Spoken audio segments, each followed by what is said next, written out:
Thank you, David, for the wonderful speech. And I invite now Professor David Varon of Hadassah Medical Center, a colleague, hematologist, and a close friend of Uri, friend also, my friend, to speak about Uri's legacy. Please, David. To block some of the view of myself because of the fact that I need special eyeglasses due to some age-related vision issues, which will be resolved soon. So, Uri Seligsohn, a close friend and a mentor for me as well as for many other doctors, researchers, and I owe him a lot. And Uri was a leader from early age. Maybe Eran Dolev will talk about it later, but he was recognized as leader when he was just a kid in the street. He organized all the provocations and all the taking the kids to the sea during the day of the school, and then go to the chief of the school and tell them that this was his decision to take the responsibility. He was he had a phenomenal memory, and also a way to recall something that he forgot. Hani told me about it, but I experienced it also. And whenever we encountered some stuff that both of us forgot, it took him just a few seconds, and I was much later on aware of what was there. He was a total dedicated to his patients, and there are many stories about that. I'm not going into details, but he used to go to their house and take them to recreation events, and it was really a real, like Dr. Zhivago. And he also, he was a fantastic defining specific research avenues from early stages of his career. Under the supervision of Sheba, the late Sheba, the doctor who, the Sheba's hospital is named on him, and they decided to embark on studies about disorders of thrombosis and hemostasis, which are significantly affected by the origin of the Jews groups that came from different parts of the world. And he found it very attractive and fascinating. And we will hear about that probably from Ophira. And also, just to mention David's comment about hemophilia and the Talmud, not only the mother shouldn't have, breathed to another child, but also her sister doesn't have. That was the instruction. So they realized that it is genetically transmitted by a wife into their kids. Uri was also a master of international collaboration. During the development of his career, he didn't have all the time, all the means and the systems to tackle all, sophisticated question. So whenever he came to that point, he would find a colleague from another country and make a collaboration with him. And we will probably hear from Barry about such a collaboration later on.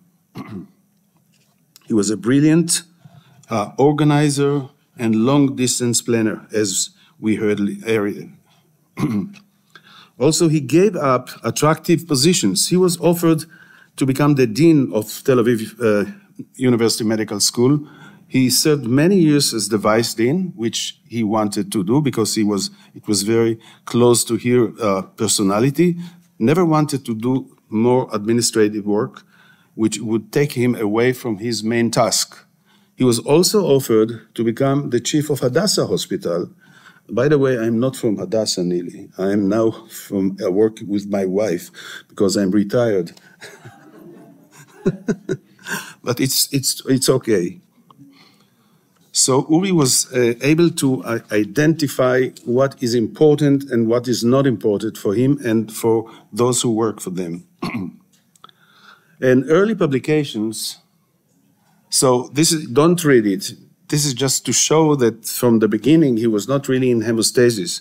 He was doing other things with Bracha Ramot, who was the chief of hematology at that time. We're talking about the late 60s. And then only at the late 70s or 60s, he met Sam Rappaport during his fellowship and started studying serious chemistry and medical issues of, in this case, of Dubin. What was that? You will tell me. It's difficult for me to see the disease.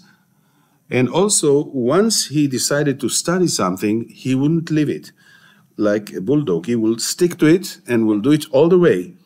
One day we had a conference related to issues of thrombosis and hemostasis, and all of a sudden he comes with data on Dubin-Johnson's, which is entirely different from our field.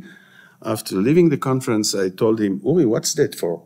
Well, 20 years ago, I started to study something, and I needed to finish it, and he did. Breakthrough studies that related to Uri's group, and you can see some of the people from his group here, is factor 11 deficiency, which Ophira will talk, so I'm not going to elaborate on that. But that was one of his first studies, the epidemiological features of this genetic disorder. Glanzmann thrombasthenia is another genetic disease which doesn't have specific Jewish, trend, but it was a puzzle because these are two proteins that are missing or non-functioning in a disease. And it was many years unknown how does it happen. And due to collaboration, intensive collaboration between Uri, Barry, and another person from Milwaukee, Peter Newman, they found the molecular mechanism of this disorder. This is another example. Another issue was on the agenda is the combined deficiency of factor 5 and 8. These are two different proteins, and you find it in certain families, which means it's transferred as a genetic disorder. And it took a while, a long while, until finally, in collaboration with David Ginsburg in Ann Arbor, another place, they found the reason for that disorder, which is not related to the genetics of those specific protein, but to another protein which is activating this protein during the process of the Golgi apparatus that makes the protein function. So this is another issue that is solved. And then also factor 7 and factor 10 deficiencies, which I'm not going to elaborate on. Uri was very much dedicated to educational projects, very much. That was one of his main themes. He mentored many research fellows at Tel Aviv University, and not only in Tel Aviv University, all over the country.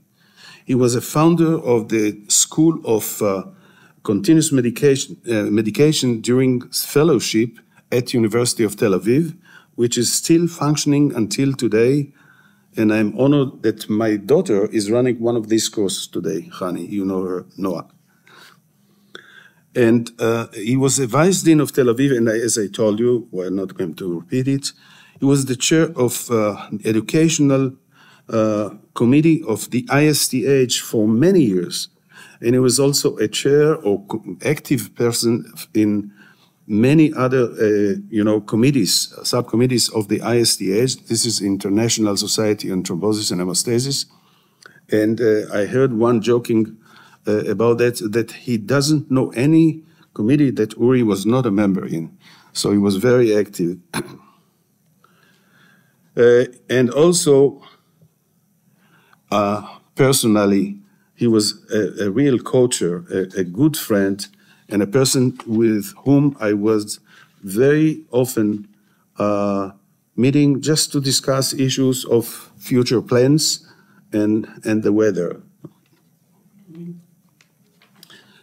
International activities of Uri, included the first conference of the Mediterranean League Against Thromboembolic Disorders, which was held in Israel in '86.